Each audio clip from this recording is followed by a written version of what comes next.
El espejo mágico. Iruku había querido mucho a su padre. Ahora el anciano se había reunido con los antepasados. A menudo, cuando trenzaba una cesta de bambú, Iruku pensaba: si mi mujer no hubiese sentido tanta aversión por mi honorable padre, él hubiera sido más feliz en la vejez. Yo no hubiera vacilado en mostrarle mi afecto, mi respeto filial. Habríamos tenido largas y dulces conversaciones. Me habría contado cosas de la gente y cosas del pasado. Y lo embargaba la melancolía. Un día de mercado, Iruku, el cestero, terminó su reserva de cestas más rápido que de costumbre. Se paseaba desocupado entre los puestos cuando vio que había un comerciante chino que solía vender objetos extraños. «Acércate, Iruku», dijo el comerciante. «Mira qué cosas más extraordinarias tengo». Y con aire de misterio sacó un cofre, un objeto redondo y plano cubierto de paño de seda. Lo puso entre las manos de Iruku y con cuidado quitó el paño. Iruku inclinó la cabeza sobre la superficie pulida y brillante.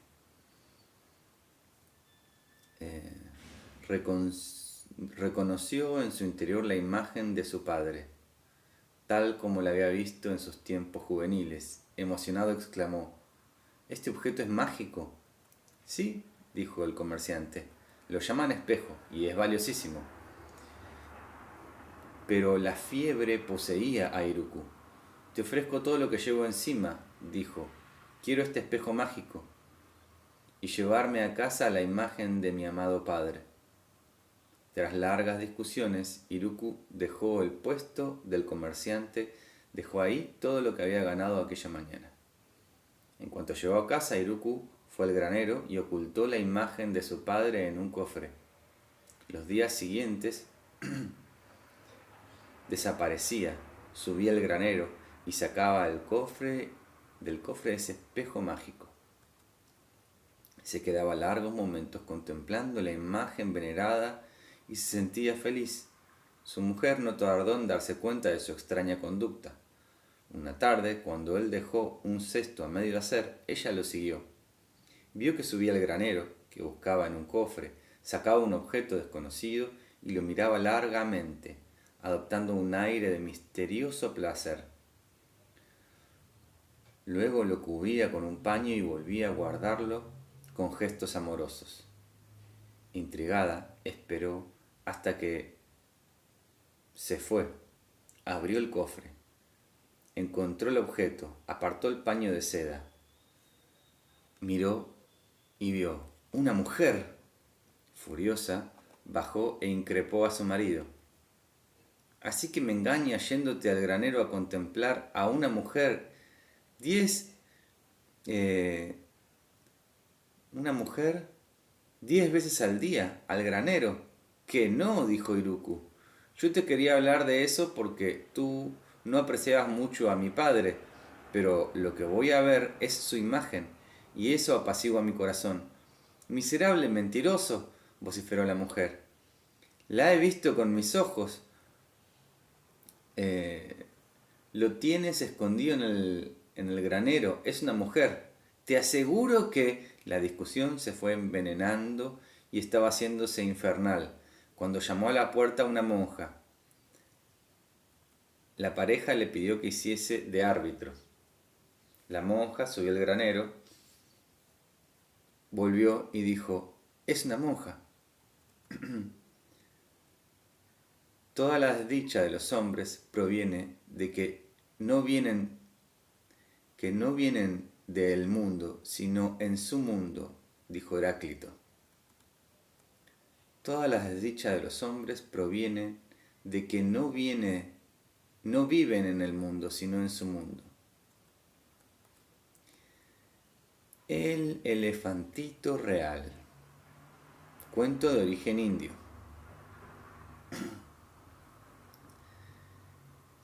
Esta historia es ahora del pasado.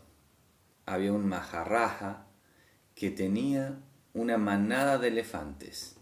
Su más bella joya era una elefanta llamada Konya, de cuero gris claro, ojo pillo bajo los pesados párpados y adorables orejas triangulares.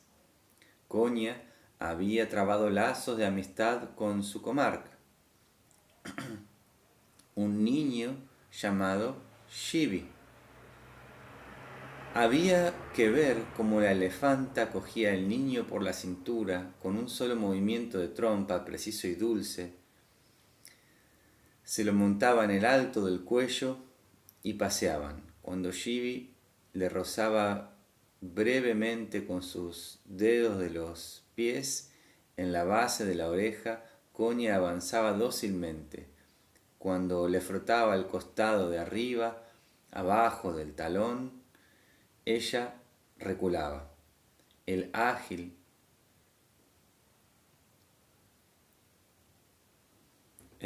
comarca, voy a ponerlo así, bajaba al suelo 20 veces al día, deslizándose a lo largo de su oreja derecha, y 20 veces ella volvía a montarlo con el elefante en movimiento, enroscando su trompa. Trabajaban en tan perfecta armonía que viéndolos se hubiese dicho que eran una figura de ballet. La vida seguía así apaciblemente su curso, pero una primavera Konya se enamoró de un elefante, un macho soberbio que estaba encargado del palanquín real, Drik. Debido a su cargo oficial, no podía contraer matrimonio sin contar con la aprobación de su majestad. Se consultaron los oráculos, Konya era de sangre noble y de carácter amable, y la unión recibió una aprobación. 3 años más tarde, la corte entera estaba sobresaltada. Konya iba a parir. Pero resultaba que el elefantito se presentaba mal y se retrasó el parto. Alertado, el Maharaja pidió que lo tuviesen informado a cada hora. Al cabo de la mañana había salido ya la trompa, la cabeza y todo el cuerpo con las patas. Pero la cola se había quedado atrancada. Llegada la noche, la situación no había cambiado. Se ordenó celebrar un consejo de emergencias. Los ministros y cortesanos y el gran chambelán, cada uno daba su opinión. De cuando en cuando mandaban a llamar a Shibi, el comarca. Y bien, preguntaba su majestad. Nada nuevo, majestad, la cola sigue trancada. Y volvió a comenzar la discusión. Iba avanzando la noche y el consejo estaba muy nervioso y desconcertado cuando el gran chambelán exclamó: Majestad, la situación es demasiado grave, sugiero que se mande a llamar a Mara la hechicera. Eso no puede ser. Esa mujer insultó a la suegra de nuestro gran Maharaja al no inclinarse a su paso. Está desterrada de la corte para siempre. El rey atajó las protestas. Que venga ahora mismo. Su orden fue acatada. La maga, tras haber escultado largamente a la desdichada parturienta, emitió su veredicto. El elefantito quedará liberado y se desestancará su cola si se encuentra en todo el reino una mujer que nunca haya amado más que a su marido y que no haya tenido pensamientos cariñosos para otro que no sea para él. El consejo deliberó durante largo tiempo. Finalmente escogieron a Rashna, una belleza de ojos dulces y tristes, famosa por su sabiduría y esposa de un gran señor de la corte. ¿Has amado alguna vez a otro hombre que no sea tu marido? No, majestad. Que vaya a buscar al comarca, que es el adiestrador de elefantes parece, ordenó el rey. Y bien, Preguntaron febrilmente los miembros del consejo. No ha cambiado nada, dijo el comarca. La cola sigue trancada. Entonces, debajo de su velo, habló la dulce Rashna. Ahora me acuerdo, dijo con voz ahogada, que una vez que pasaba casualmente en el patio del palacio, vi a este joven con su elefanta y era tan diestro que, prosiguió un sollozo, mi corazón durante un segundo latió por él. Y en aquel mismo instante llegó hasta el salón del consejo un gran rumor. ¡Hurra! ¡Hurra! Se ha desestancado la cola, el elefantito real ha nacido. En el tejido del Atma, en el que entretejemos día tras día el tapiz de nuestras vidas, la menor mancha es visible. Todo manifiesta a Brahma. El fantasma molesto. Un marido joven perdió a su mujer en la flor de la vida. Esta había sido hermosa, pero un poco desabrida y terriblemente celosa. Tras un duelo como es debido, el joven sintió que estaba con la primavera de nuevas emociones. Se buscó mujer y de pronto se prometió con la deliciosa Yoyohi, cuyo nombre sonaba como un trino de pájaros cantores, como el roce de la seda de un abanico. En una palabra, el joven viudo estaba enamorado y era más feliz de lo que había sido nunca con su primera esposa. Fue entonces cuando se apareció por primera vez el fantasma de su mujer. Una noche en que él estaba durmiendo tranquilamente en su tatami, sintió una corriente de aire frío y ésta le cosquilleaba la planta de los pies. Se despertó. Ante él estaba Krioka. La joven, aunque evanescente, parecía furiosa y no había perdido ni una pizca de su temperamento celoso. ¿Cómo te atreves, dijo, a engañarme con esa tontita sin ningún encanto que tiene? Añadió con pérfida. Una fea mancha de nacimiento en el pecho izquierdo. ¿Y tú cómo lo sabes?, preguntó el marido estupefacto. En el reino de los muertos tenemos acceso a todos los misterios y conocemos todas las cosas que os están ocultas a vosotros los mortales. La muchacha se fue. El marido, aún temblando de miedo, ya no volvió a dormirse aquella noche. A partir de aquel instante, la vida de Heiyoshi se volvió un infierno. De día se paseaba con la tierna Yoyohi por los jardines de su padre. Se quedaban junto al gran estanque, mirando la dilatada gracia de las flores de loto. Heiyoshi, a la vez que hablaba con ella, se lanzaban recíprocas sonrisas tímidas. No se cansaban de contemplar la nuca perfecta de su amada, su moño negro azabache, sus mejillas, que tenían el terciopelo de la flor del ciruelo. Llegada la noche, el fantasma de Krioka acudía a atormentarlo. Sentada al pie de su estera, su difunta esposa hacía burla con todos sus actos y gestos de aquel día, e imitaba sarcásticamente sus tiernas palabras.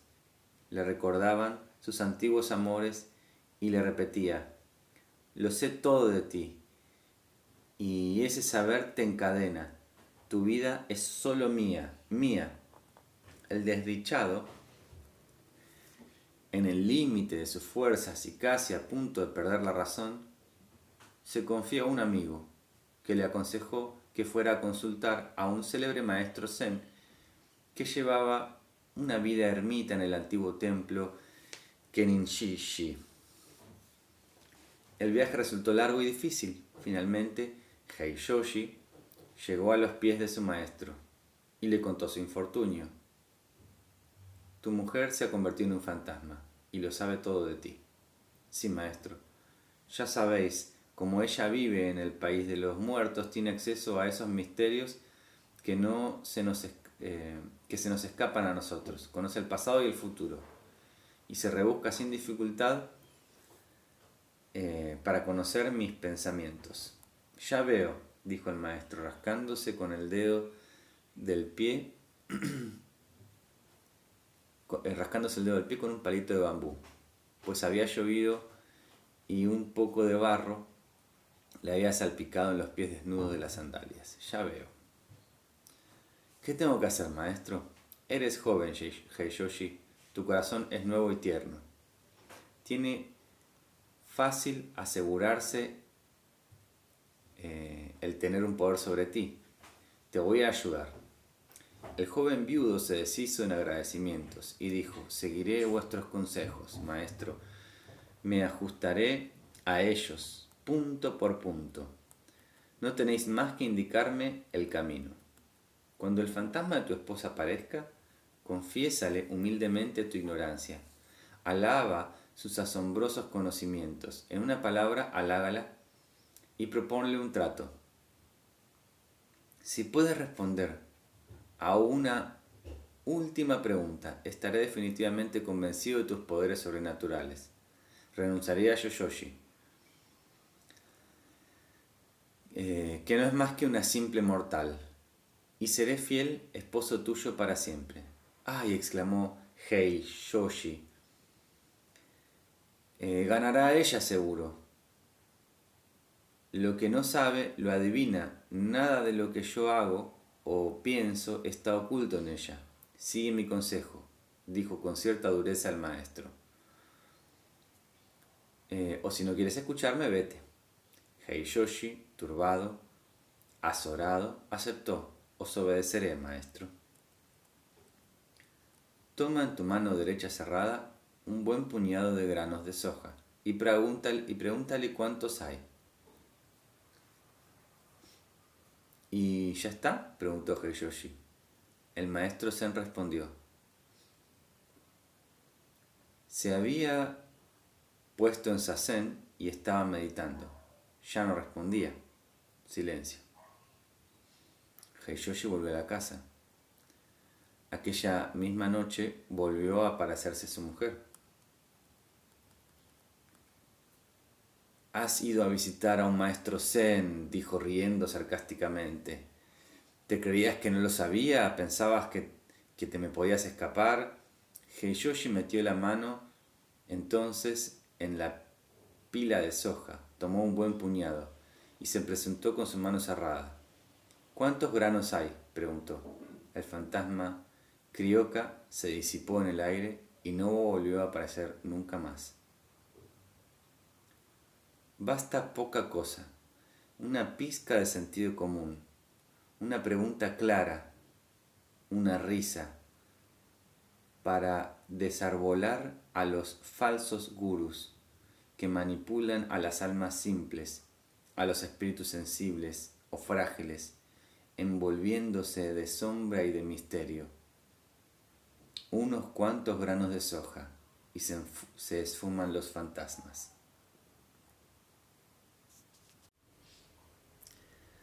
Los brotes de bambú. Cuento de origen chino. El bambú es una planta tropical milagrosa. Es una caña ligera, resistente, elástica, apta para todos los usos. Pértiga para los acróbatas, caña o bastón que sirve a los maestros zen para llamar al orden a los discípulos adormecidos o distraídos. El bambú se pliega dócilmente en la forma de cesto, de celosía, de jarrón e incluso de tambor. Con algunas especies se fabrican muebles, con otras en el Japón y en China se construyen pueblos enteros. Una especie singular, precoz y carnosa recibe el nombre de bambú mozo.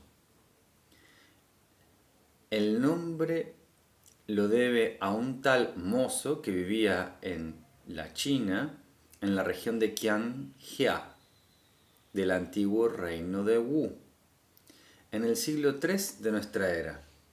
Y aquí la historia de Mozo, tal como nos la transmitieron los siglos pasados.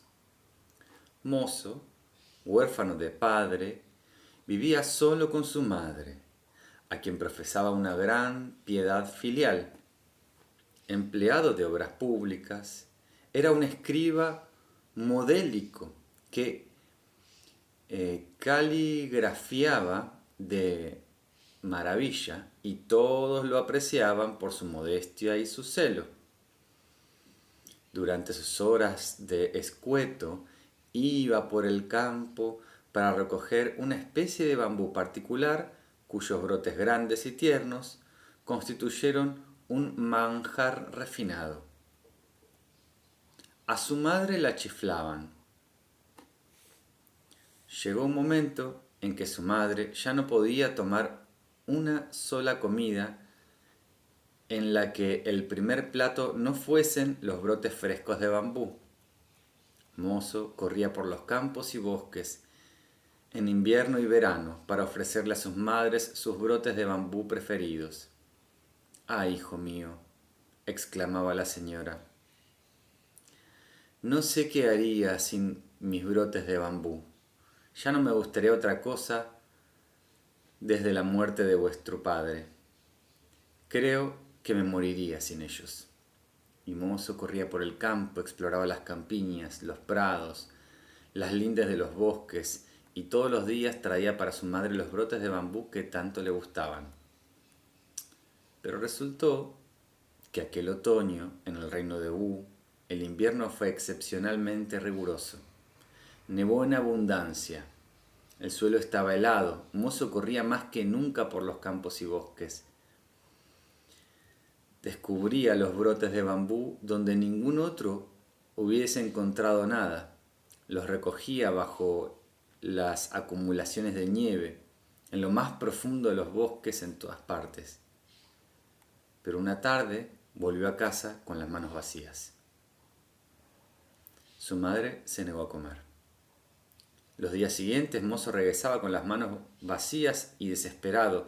«Madre, hago todo lo que puedo, corro de norte a sur, de este a oeste, pero mientras persista la nieve, no os podré ofrecer los brotes de bambú que tanto os gustan. Os lo ruego, aceptad comer». Pero la madre de Mozo no respondía. Se negaba a alimentarse, ni bebía ni comía, y comenzó a desmejorar. El cielo estaba azul, frío, impecable, y todo el campo estaba endurecido bajo la nieve helada. Entonces, una mañana, Mozo desesperado alzó los ojos al cielo. Desde hace años su lamento, mañana y tarde, de norte a sur, de este a oeste, he buscado en todas partes los brotes de bambú.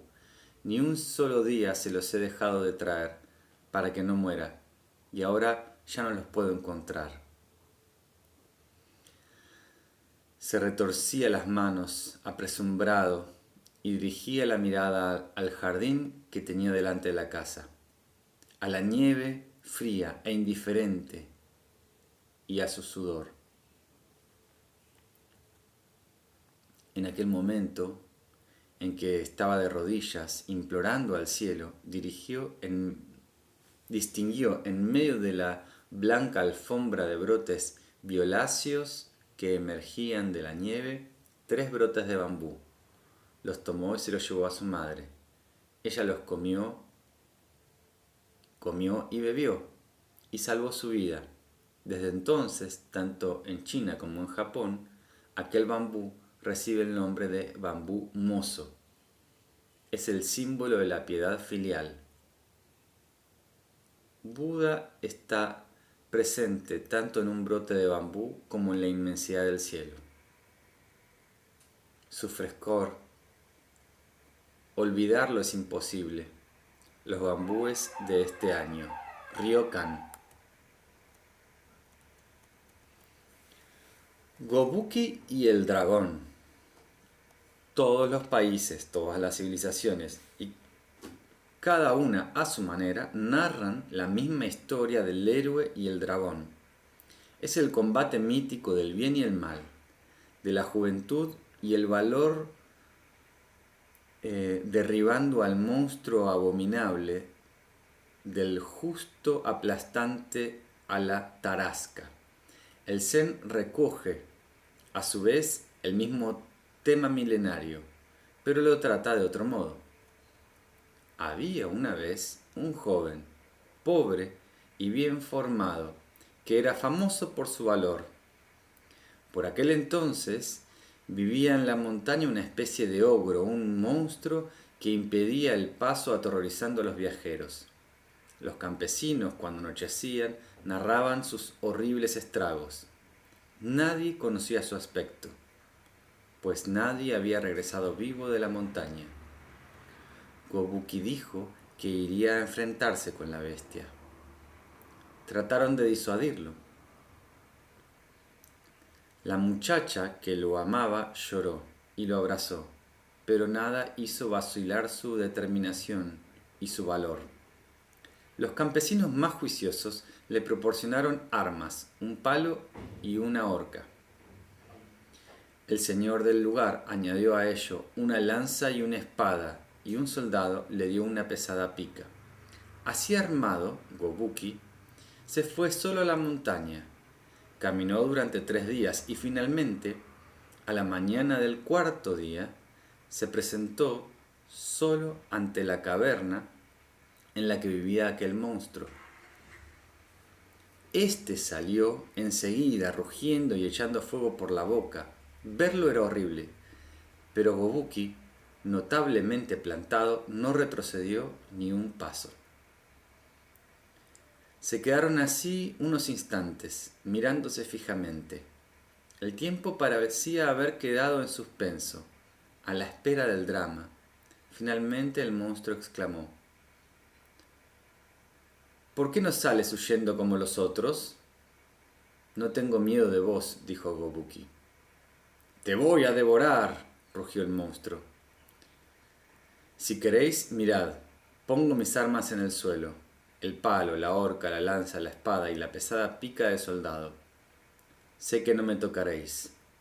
Pero bueno, ¿cómo es que no te aterrorizo?, preguntó el monstruo desconcertado.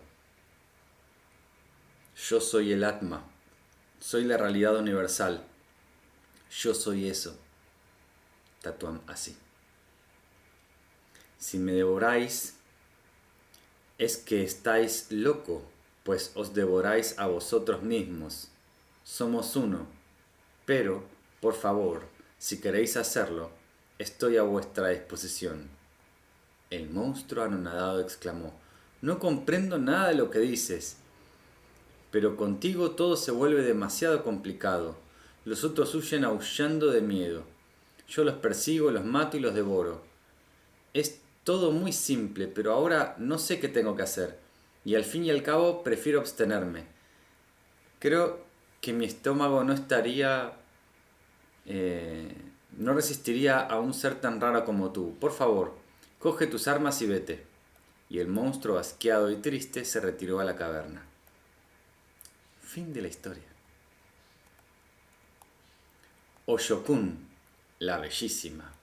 Cuento de origen chino. Xuan de los Han, uno de los últimos emperadores del noble linaje de los Han, tenía tantas esposas que no sabía cuántas tenía exactamente. La tradición exigía que cada año los altos dignatarios de la corte le ofreciesen sus hijas más hermosas. Y cada año, murmullo de surtidores, crujido de sedas, confidencias recíprocas a la sombra de los abanicos, iba aumentando el número de esposas en el gineceo. Y resultó que un día se presentó en la corte una embajada del país de los hunos. La guerra entre aquel territorio salvaje y el imperio duraba desde hacía muchos años. Yuan, gobernante sabio, deseaba la paz. Recibió a los bárbaros con cortesías y mil atenciones y finalmente decidió ofrecerles un obsequio que los dejase totalmente satisfechos. Pero, ¿qué? Aquella gente tosca no sabía apreciar ni la porcelana fina, ni los cofrecillos lacados, ni el jade, ni las cederías de delicados matices. Majestad, dijo el primer ministro, ¿me permitís una sugerencia? El emperador asintió. Ofrezcamos al rey bárbaro una de vuestras esposas. Oh, exclamó la multitud de los cortesanos indignados. Majestad, es el único presente que sellaría definitivamente la paz entre nuestros países. Que así se haga, dijo el emperador. Vuestra Majestad querrá sin duda designar cuál de sus esposas tiene menos atractivos. Aún con eso será un altísimo honor para esos bárbaros. Que así se haga, dijo el emperador. Ordenó que los pintores de la corte hagan el retrato de todas. Ordeno que los pintores de la corte hagan retrato de todas mis mujeres y escogeré a la que tenga que irse a tierras lejanas. La noticia corrió como la pólvora por todo el gineceo. Iban a ir pintores de la corte a retratar a todas las mujeres. La menos bella, la menos deseable, partiría al destierro en tierras lejanas. Ninguna quería irse a aquel país salvaje y servir de juguete a un rey bárbaro. Todas se pusieron a ganarse los pintores de la corte y se esforzaron por salir favorecidas. Cuidaron hasta el extremo sus rostros. No ahorraron en ungüentos ni en maquillajes, se alisaron el pelo, se adornaron con joyas. Rivalizaron en halagos y melindres con los pintores de la corte. Todos se realzaron las mejillas y la frente con polvo de oro, todas excepto una, Oshokun. Oshokun era hermosa, de una belleza tan evidente y luminosa que las otras esposas se apagaban en su presencia, como la luz de las linternas ante la claridad de la mañana. Cuando le llegó el turno se presentó ante los pintores sin arreglarse, sin joyas, con el rostro desnudo, y no hizo nada para ganárselos.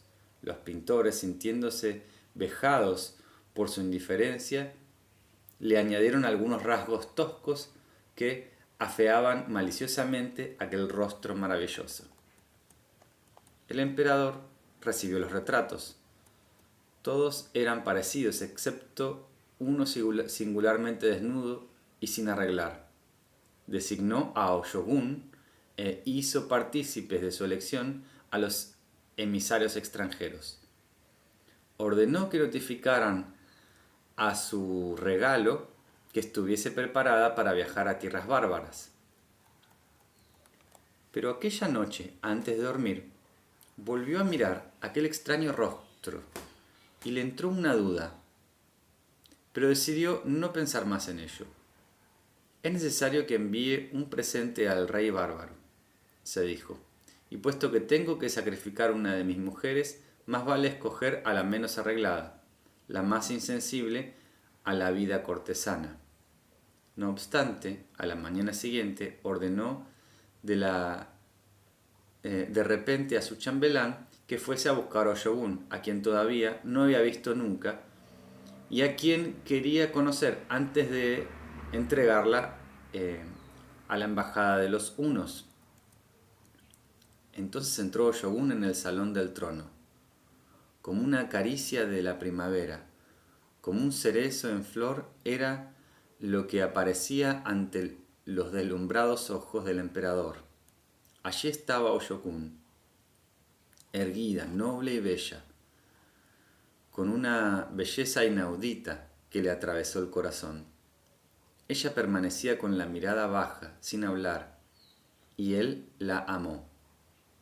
Cuando Oshokun se atrevió a mirar al joven emperador, petrificado en su trono, su corazón de joven virgen arisca flaqueó de inmediato y conoció el amor. El emperador había dado su palabra, había anunciado su elección a los designatarios de la corte y los emisarios extranjeros iban a regresar a su país.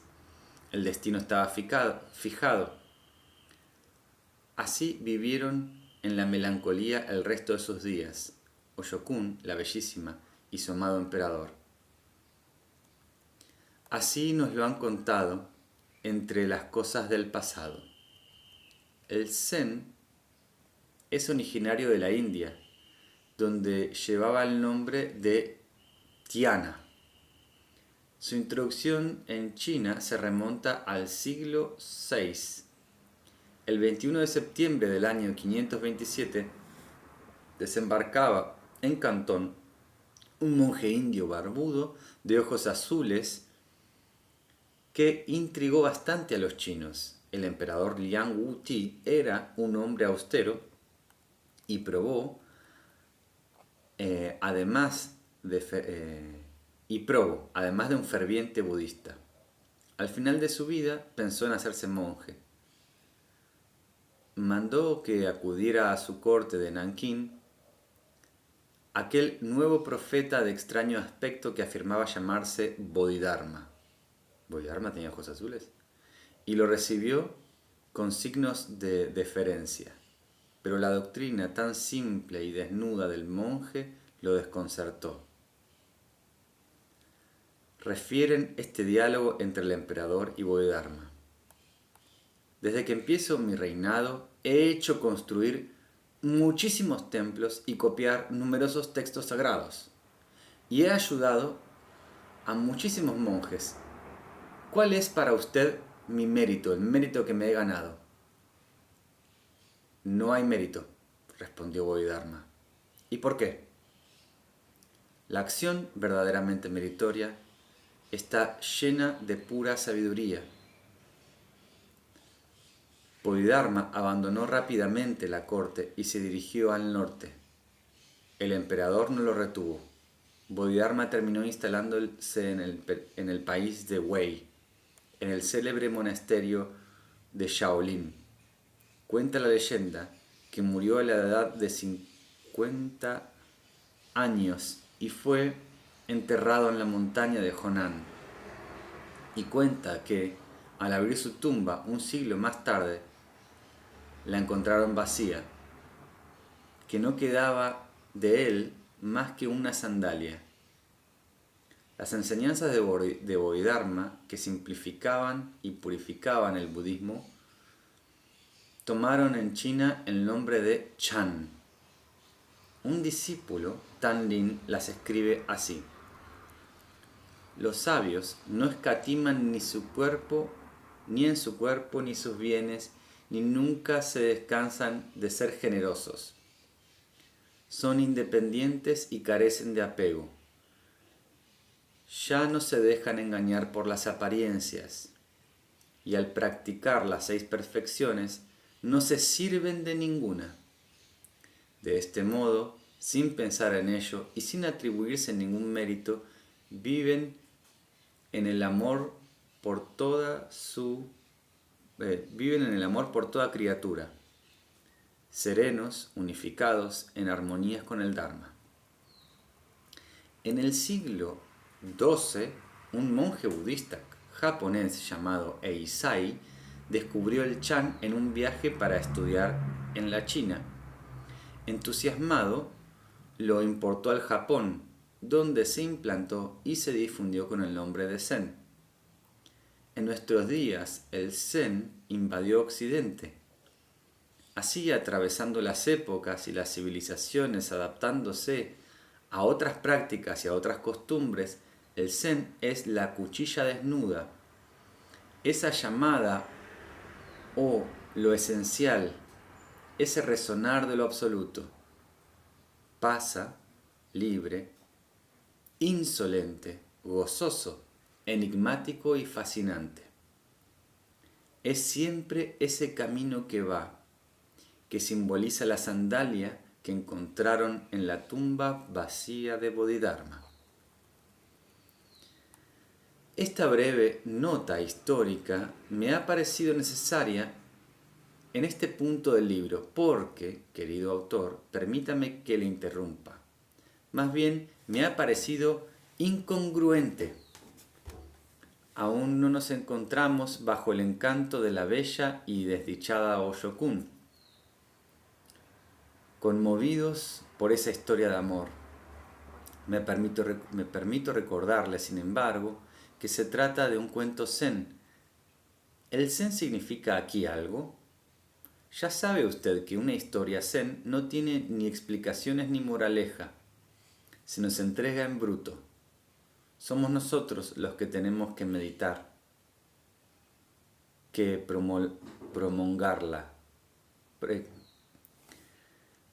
por lo que, y extenderla, ¿no?, en nosotros mismos. Por lo que a mí respecta, voy a extenderla dejándome invadir por una dulce melancolía. Sueño en esos dos amantes a quienes un destino funesto separó para siempre. Oiga, digo yo con un poco de sorna, ¿qué no es un cuento de Perrault, ni un dramón decimonónico? Hay que ir más allá de todo eso. Mi interlocutor me mira, algo confundido, sonrío, y él también sonríe. Perdóneme, digo riendo, nada me parece tan difícil como tratar de entender el alma del zen. Le escucho. Yo le preguntaría esto a la bella Osho-kun. Tan contrario al honor, a la vía, al aceptar adornarse con sus compañeras, ¿acaso desdeñar los ungüentos, polvos y perendengues no equivale a darles una importancia excesiva? ¿Por qué no aceptar su belleza con sencillez? Pienso en aquel texto del Evangelio. Nadie enciende una lámpara y la cubre con una vasija o la pone bajo la cama, sino que la pone sobre un candelero para que los demás entren, vean la luz. Lucas 8:16. El zen no dice otra cosa. La belleza, la inteligencia, los talentos, tenemos que manifestarlos para poder ofrecerlos y compartirlos. Sé bella, Osho-kun, en todo el esplendor de tu primavera, en tu plenitud de la realidad, tal cual es. Es donde se presiente lo inevitable, el Atma. Hubiera bastado tan poco, bella Osho-kun, para que tu destino hubiese sido otro. Y otro también el de tu amado emperador. Así funciona el juego del karma. Los cuentos siguientes nos llevan un poco más adelante en el camino. Cada cuento abre la puerta del zen.